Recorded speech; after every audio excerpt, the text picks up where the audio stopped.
सर्व्हरचा आवाज हळूहळू स्थिर होतो. नकाशावरचे सिग्नल्स थांबतात. जणू कोणीतरी श्वास रोखून धरलाय. S07 दोघांकडे पाहतो. पहिल्यांदाच त्याच्या आवाजात कटुता नव्हती. S07 हळू, पण तुम्ही दरवाजे उघडले, पण सगळे बाहेर यायला तयार नाहीत. तो विराजकडे पाहतो. S07 सिस्टम मोडली नाहीये, ती फक्त जागी झाली आहे. विराज मान हलवतो. पहिल्यांदाच तो स्वीकार करतो. विराज, मग आपण थांबणार नाही, पण आता कोणाचं भविष्य जबरदस्तीने लिहिणारही नाही. S07 एक पाऊल मागे जातो. मेटल पॅनल पुन्हा उघडतो. S07 अर्जुनकडे जात, तू वाट शोधत होतास, आता ती वाट बाकीच्यांना दाखव. तो अंधारात नाहीसा होतो. पॅनल बंद होते. थोडा वेळ फक्त शांतता पसरते. अर्जुन विराजकडे पाहतो. अर्जुन, हे इथून संपत नाही. विराज खिडकीकडे पाहतो. बाहेर सकाळ पूर्णपणे उजळलेली होती. विराज, मला माहीत आहे, पण आज पहिल्यांदा सुरुवात खरी झाली आहे. सगळं काही संपलं होतं आणि रुद्रच्या हातातून निसटलं होतं, पण रुद्रला या गोष्टीची ताण मिटला होता की चुकीच्या माणसांपासून हे सगळं वाचलं होतं. सिंगानिया हाऊस हॉलमध्ये सकाळची वेळ. रुद्र आणि वाणी घरी परतले होते.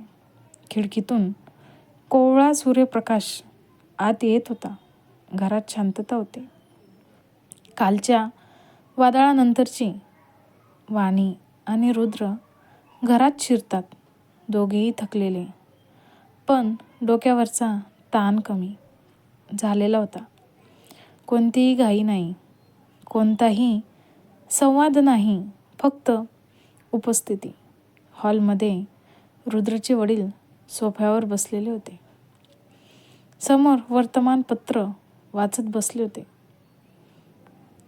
ते रुद्रकडे पाहतात. वडील शांत पण ठाम आवाजात, थेट, तुम्ही दोघं 2 दिवसापासून कुठे होता? रुद्र थोडा थांबतो. खोटं बोलायची त्याची तयारी नव्हती आणि सगळं सांगायचीही नाही. रुद्र जिथे असणं गरजेचं होतं तिथे. वडील वर्तमानपत्र बाजूला ठेवतात. वडील, घरात घडतंय ते कळायला उशीर लागतो, पण घरातून कोण निघालं ते लगेच कळत नाही. वाणी हळूच पुढे येते. वाणी, आम्ही फक्त थांबलो होतो. वडील त्याच्याकडे पाहतात. पहिल्यांदाच. कठोरपणा नाही. वडील, थांबायला सुद्धा हिंमत लागते. क्षणभर शांतता पसरते. वडील रुद्रकडे पाहत, आता पुढे काय करायचं ते ठरवलंस का? रुद्र खिडकीकडे पाहतो. बाहेर सकाळ पूर्णपणे उजळलेली होती. रुद्र, नाही, पण आज घाई नाही. वडील मान हलवतात. वडील, बरं आहे. काही निर्णय सकाळी घेतलेले बरं, रात्रीपेक्षा चांगले असतात. वाणी आणि रुद्र एकमेकांकडे पाहतात, पण हसत नाही आणि घाबरतही नाहीत. ते दोघे वरती जातात आपल्या रूममध्ये. रुद्र बेडवर बसतो.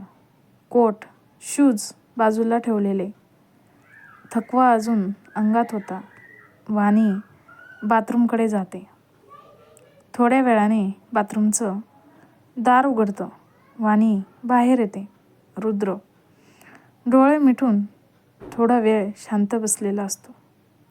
दरवाजा उघडण्याच्या आवाजाने तो समोर बघतो.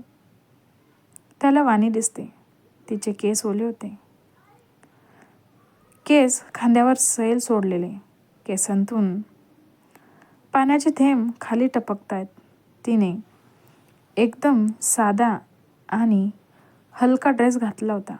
स्वच्छ आणि ताजेपणाचा वास रूमभर पसरलेलं होतं. ती टावेलने केस पुसत चालते. रुद्र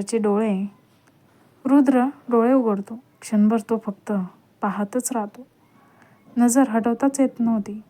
वाणी त्याच्याकडे पाहते. वाणी हळूच, काय झालं?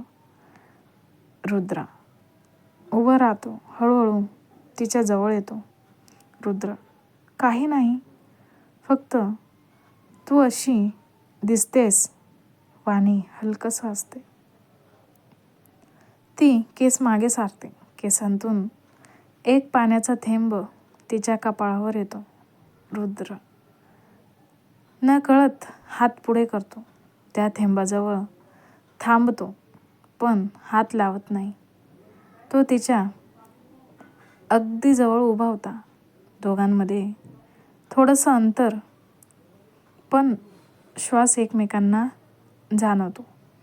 रुद्र खूप हळू, सकाळी तू अशी जवळ असलीस की डोक्यातला सगळा गोंधळ शांत होतो. वाणी वर पाहते. डोळ्यात विश्वास होता. रुद्र हळूच पुढे झुकतो. तिच्या कपाळावर हलकंसं किस करतो. फार वेळ नाही, फक्त एक शांत क्षण. वाणी डोळे मिटते. क्षणभर तिथेच थांबते. ती काही बोलत नाही, फक्त त्याच्याजवळ उभी राहते. रुद्र मागे सरकतो. रुद्र, असं वाटतं आजचा दिवस ठीक जाईल. वाणी मान हलवते. कसा वाटला आजचा भाग कमेंट करून नक्की सांगा. आणि पुढच्या भागासाठी लाईक, शेअर आणि सबस्क्राईब करायला विसरू नका. धन्यवाद.